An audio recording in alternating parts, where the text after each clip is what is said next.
Hello again. As you know, I'm Eli the Computer Guy over here for EliTheComputerGuy.com and EverymanIT.com. Today's class is installing Windows Server 2008. So we're going to start to have a number of classes on Windows Server 2008, and so the best place to start is installing the server operating system.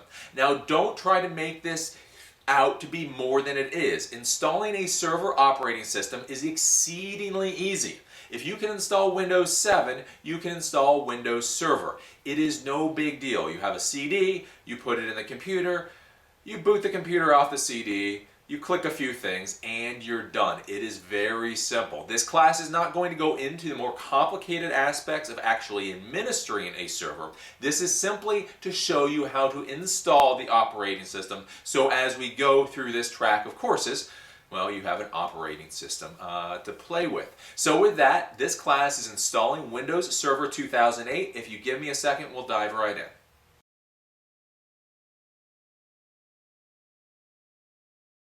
So before we go into the demonstration of actually installing Windows 2008 Server, we need to go over a couple of concepts. The first two questions that are most important are, one, where are you going to get the installation media? Where are you going to get the operating system from? And then two, what are you going to install the server operating system onto? Well, the first part is really easy and really nice from Microsoft. Microsoft gives almost all of their enterprise class software out as trial versions. These are completely functional trial versions. They're not handicapped in any way. They simply will only work for a certain amount of time, so 90 days or 180 days. So you can install the server software and you get full functionality for the length of the trial. And again, it's like 3 months or 6 months. It's a good, nice length of time. So you can create a server, you can create a domain controller, you can create a domain, you can create an Active Directory cluster. You can do everything that the operating system can do. All it is limited by time. So basically, all you need to do is just do a Google search for this class, do Windows 2008 Server Trial. It will take you to the Microsoft download site, and then you can just download it as an ISO file and install it. You will notice whenever I do these installation classes that I do not get a little product key whenever, or a request for a product key when I install the software. The reason is because even though I own licenses for all this software, I find it easier to use the trial software for testing purposes. The reason is because it doesn't ask for licensing keys, it doesn't ask for activation, it doesn't ask for all that just tedious garbage that can go poorly. You can simply create the ISO, you can install the server, you can play around with it, do whatever you need done, and then delete the hard drive, and it doesn't matter. So the first place I would say you should get this operating system software is simply through the trial. If you want to get the fully functional software, you can go to newegg.com or CDW and buy the server software. But Server 2008 Standard Edition, which I will be showing you, generally costs about $600. So it's not inexpensive. This isn't Windows 7. So if you do decide to buy it, it's going to cost about $600. So I would say just go with the trial software, at least right now while you're playing around. The next question then, as I was saying, is what hardware are you going to use? Again, a lot of new people, they think that when they're going to be building servers, that they need special server hardware, like, you know, these 1U Xeon servers or something like that. You do not. Remember, you can install server operating systems on any PC hardware. So you can install it onto a laptop like this. You can install it onto your average desktop computer. You can install it onto a netbook computer even. It will be slow as hell, but you can install it onto there. So don't feel like you have to run out and buy a $2,000 server from Dell or HP, etc. For me, when I create my labs, honestly, I have 6 of these $400 laptop computers. You know, they got 4 gigs of RAM, some kind of AMD processor, etc. And I can create a whole Active Directory cluster off of these laptop computers. So if you have a laptop computer at home that you're not using, or a desktop computer at home that you're not using, you can use that. The requirements for Server 2008 are actually very low. You only need a 1 gigahertz processor and 512 meg of RAM in order to install the server operating system.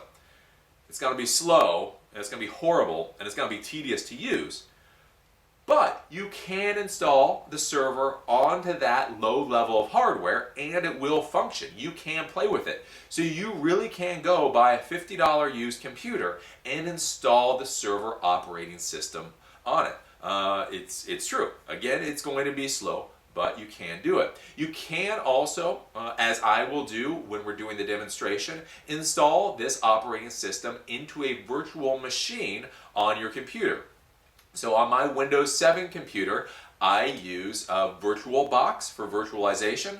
So you can simply use VirtualBox to create a server virtual machine. You would install it the same way. It's just got a few other quirks to it. So these are some of the things that you should think about when you decide to start playing around with Windows Server 2008. The main one is just go out, get the trial software. Even if you can afford the full license, I swear to God, if you're going to be doing playing, if you're going to be creating labs, you want to use a trial software. It'll make your life a lot easier. And then 2, you just figure out the hardware that you're going to use. Again, any computer that's been built in the last 6 or 7 years can run Windows Server 2008 okay. I'm not going to run a corporation off of it. I wouldn't put it into a production environment. But if you want to play around and if you want to test, you can use some old crappy Pentium 4 with a gig of RAM and it really will be good enough. So keep those things in mind. Again, a lot of people try to make this more complicated than it is, and it's just very simple. Go out, get the trial software, and then use a very basic computer to install the operating system if you don't have anything better.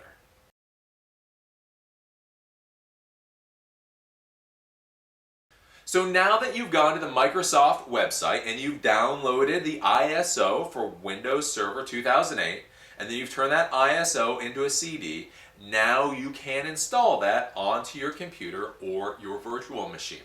Now, with Windows Server 2008, there are a number of different versions of it.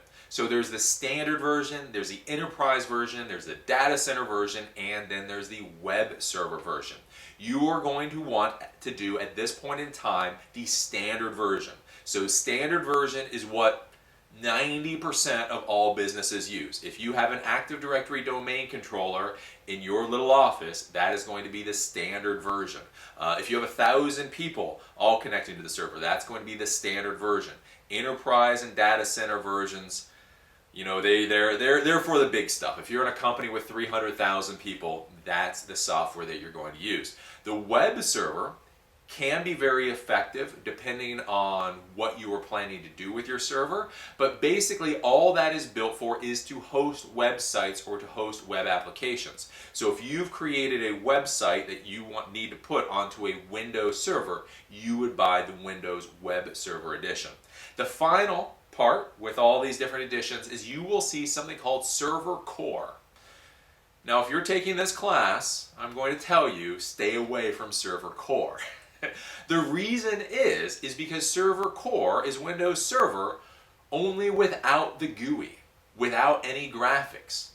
You know what they say, old is new again? Well, basically with Windows Server Core, you go back to the old command line environment and you have to type out commands just like you would in Linux or Unix, etc. Or DOS, back in the day. So if you don't know what you're doing, once you get done installing Server Core, all you're going to get is a little blinking cursor, and if you don't know what to do next, you're kind of screwed. So when you go, you're just going to download the trial version, and then as I'll show you in the demonstration, we're going to install the standard version, and that's why. Also, you will notice with Server 2008, the only problem you may run into is that it is only a 64-bit version now. So there are no 32-bit versions of Windows 2008. That may matter with the hardware you're using. Again, if you're using a computer that's been around for 6 or 7 years, it should have a 64-bit processor in it. You know, through the wonders of horrible manufacturing, I'm sure there are still a few 32-bit processors out there. So just be careful. If you try to install the server operating system and it won't install, it may be because you have a 32-bit processor in your computer. If that's the case, then you just need to go out and find a computer with a 64-bit processor. So when you're going to go install, you're going to take the disk, you're going to put it into your computer, and then you're going to change the boot order on your computer to boot from CD. This is very important. So if you don't do that, you're not going to be able to boot from CD. So basically, you just take your disk, you put it into the computer, you select boot from CD, and then when you boot from CD, you're going to go into the installation process. So since you understand that, let's go onto my computer, and again, I'm going to install Windows Server 2008 as a virtual machine on my Windows 7 PC. So here we are at my Windows 7 computer. So when you install the Windows Server 2008 operating system, you can install it one of two ways. You can install it directly onto hardware. So if you have a laptop computer lying around, you could install it onto a laptop computer. If you have a desktop computer lying around, you could install it directly onto the desktop computer, or you can install it like I'm going to do onto a virtual machine that's on a computer that's already running. So I prefer to use a virtual box, but there's also Microsoft Virtual PC, there's VMware Fusion, there's a lot of options if you're going to be doing virtualization. I did do a class on VirtualBox, so I'm not going to explain a lot of that here, but basically, so you know when you're looking at these screens, I'm installing the server onto a virtual machine in a VirtualBox. You'll have to decide where you want to install the server onto for what you're doing. Now, the first thing that I want to show you, one of the great things that Microsoft has started doing is offering trial software for their enterprise solutions. So you don't have to go out and drop $600 in order to buy the server software if all you're going to be doing is trials and testing and trying to study for an exam. Do a Google search for Server 2008. When you go to the Microsoft website, you'll be able to find this page, and you will notice that they have Windows Server 2008 R2 trial software, and you can download this. It's fully functional. It gives you can do absolutely everything in the world with the software. The issue is it has a 90-day expiration. So basically, it gives you all the options. So this isn't one of those trial software where the trial software is a little bit handicapped. This is the full software, but you have a limited time to use it. Again, if all you're doing is playing or studying, 90 days is more than enough to play around with stuff. Honestly, even though I have all this software completely licensed from Microsoft, a lot of times I still use the trial software because it's actually easier to install. It's not going to be asking you for a lot of activation codes and license keys. You can just install it pretty cleanly, play with it, and then wipe out the hard drive when you're done. But all you would do here is you go and you click on download trial, and that would download the ISO file for you.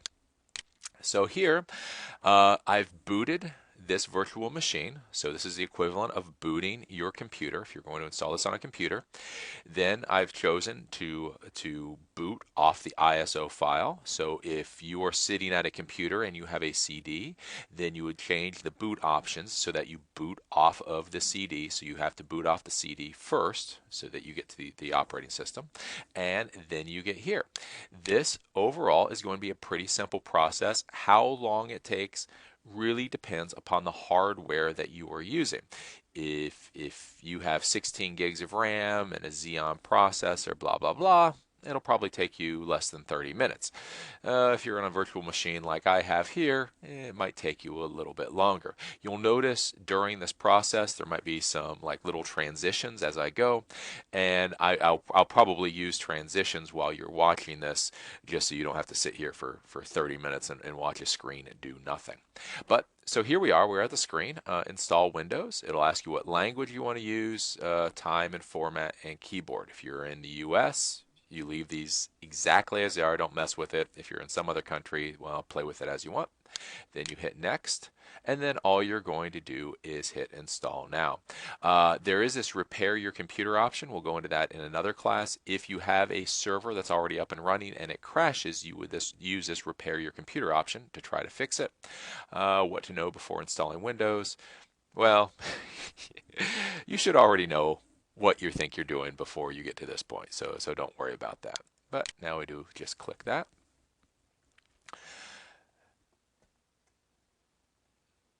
And so setup is starting.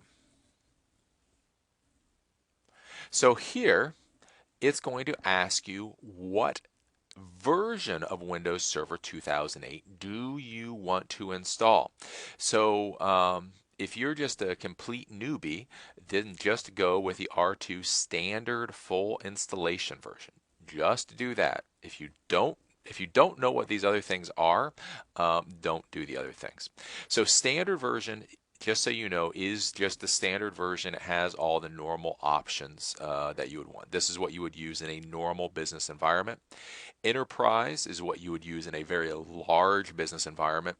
So let's say, the standard version, let's say you have one office with 1,000 people in it.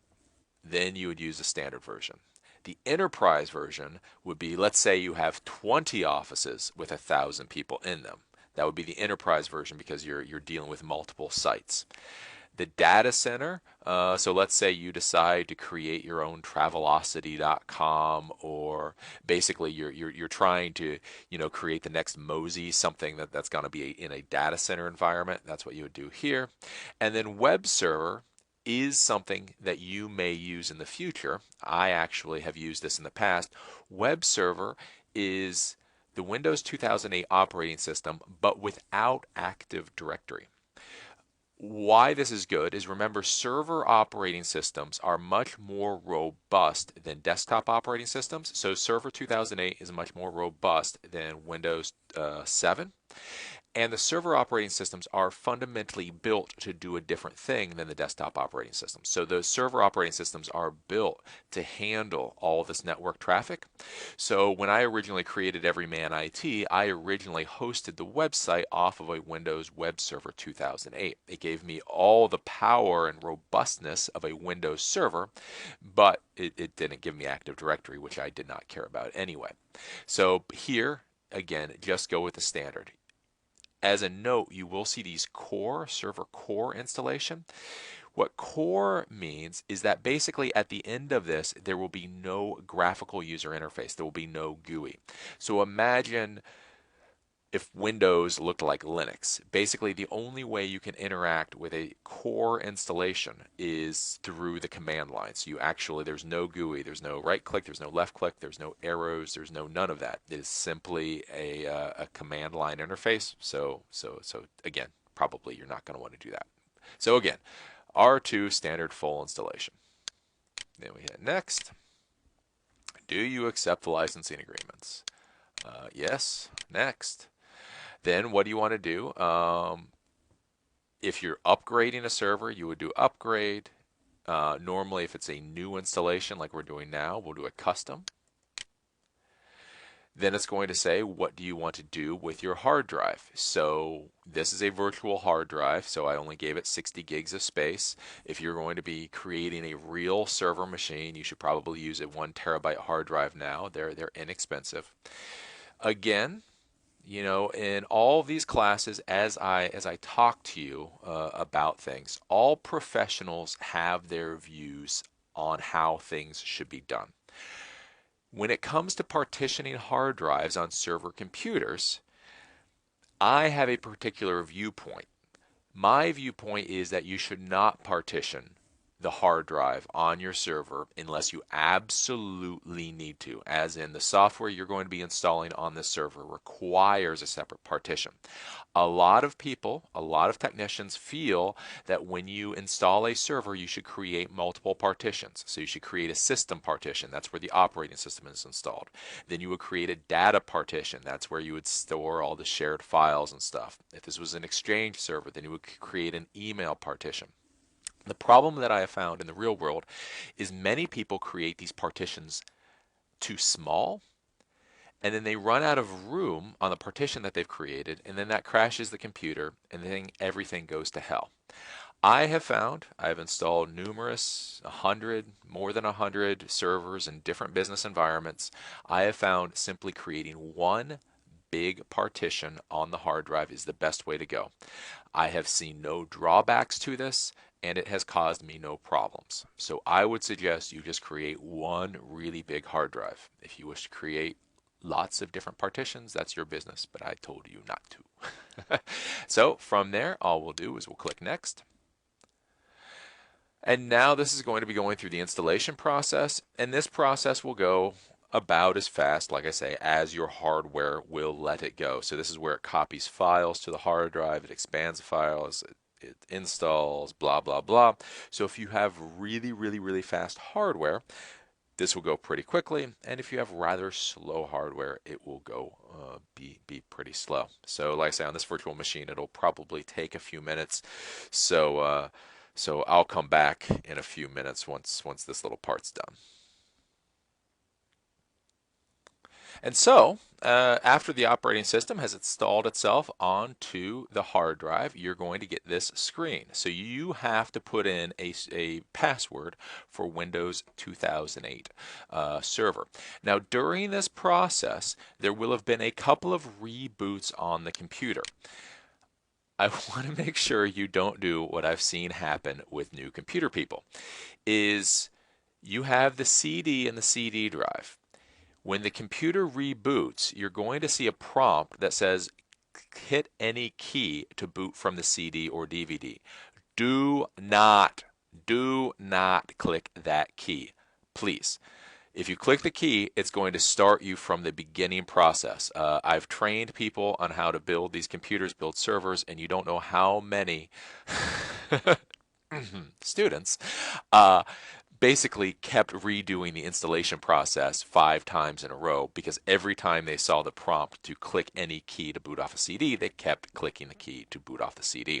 So boot off the CD once, and then don't boot off the CD again. Let the process happen. So once you get here, it's going to ask you for the new password, and you're going to do OK, and then you are going to put in whatever password it is you want to put in. With these new passwords, do remember that they are a pain in the butt. They've got to have uppercase letters and lowercase letters and numbers and all kinds of stuff. So just keep that in mind. So my password has been changed. So you can't really do 1, 2, 3, 4, 5, 6 or ABCD anymore, or ABCD 1, 2, 3, 4. It doesn't work. So now it's going to be preparing the desktop for the first use.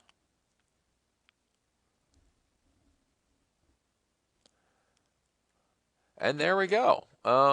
So the server is installed. A lot of people think installing the server is a lot more complicated than it is. Basically, this is just installing an operating system.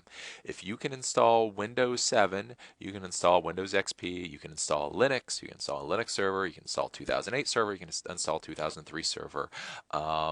There's really nothing to installing an operating system. You just saw the entire process. At this point, once you've finished installing, it's going to give you all this information here.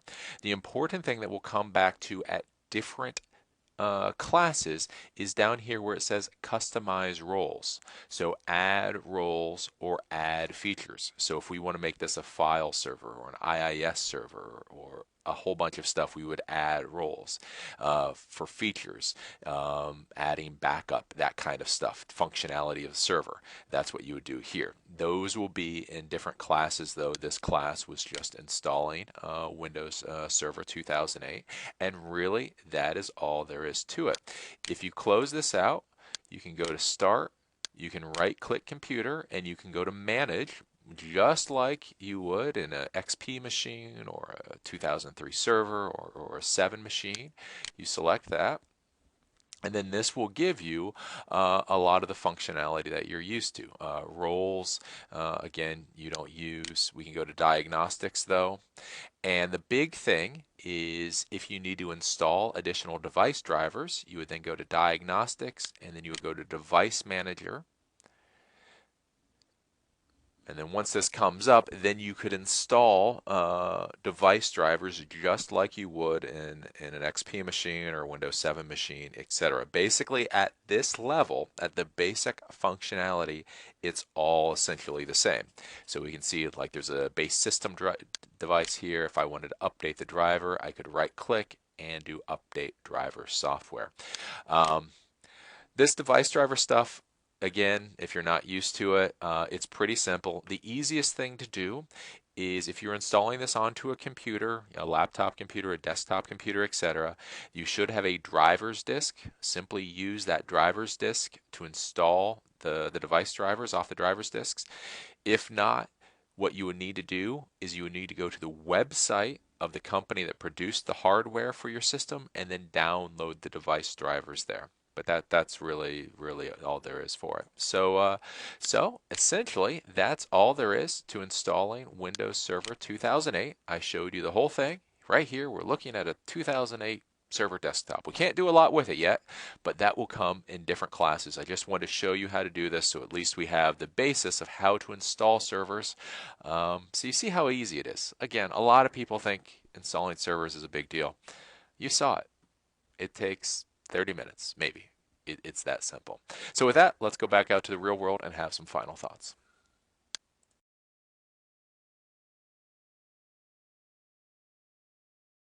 So that's all there is to installing Windows Server 2008.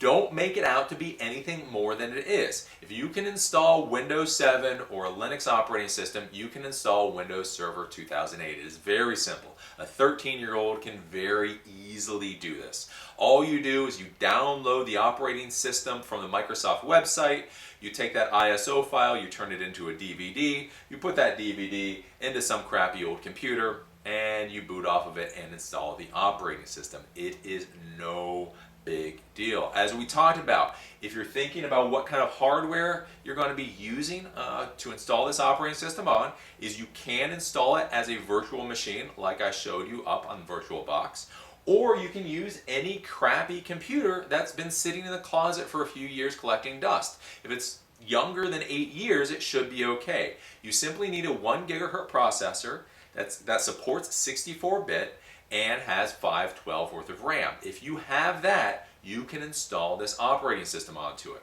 Again, you would not want to put this into a production environment, but in a little lab in your basement or in your bedroom, it will work fine. It will be perfectly fine for testing and playing and messing around with. So that's all there is to installing Windows Server 2008. As you know, I'm Eli the Computer Guy over here for EliTheComputerGuy.com and EverymanIT.com. I enjoyed teaching this class and I look forward to seeing you at the next one.